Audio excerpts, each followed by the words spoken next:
30 miljoen is een pakket dat we al zeg maar, toegedeeld hebben aan het begin van dit jaar, toen het kabinet net was begonnen. En dat is verdeeld over bijvoorbeeld subsidies voor bijvoorbeeld telecom, subsidies voor energie. Daar zit ook meer vrije ruimte in, zoals dat dan heet, voor de gemeente om zelf, de eilanden zelf, om te investeren in datgene wat zij belangrijk vinden. Als je wil, kan ik dat overzicht nog een keertje laten toesturen, want dat is een heel gedetailleerd overzicht wat we gedaan hebben. En daar staat ook in hoeveel het per eiland is, want we hebben je zou kunnen zeggen een verdeelsleutel.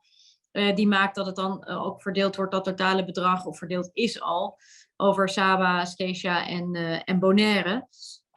Maar nogmaals, de bedragen die we hebben aangekondigd in het persbericht komen daar bovenop. Die extra 16 miljoen euro voor 2023, die structurele 4 miljoen bedragen. En nogmaals, daar weer bovenop komt dan nog dat pakket wat vandaag eigenlijk alleen door de koning is aangekondigd. Maar wat we nog verder gaan uitwerken. Maar wat hetzelfde effect moet hebben op de 3 eilanden van Caribisch Nederland als hier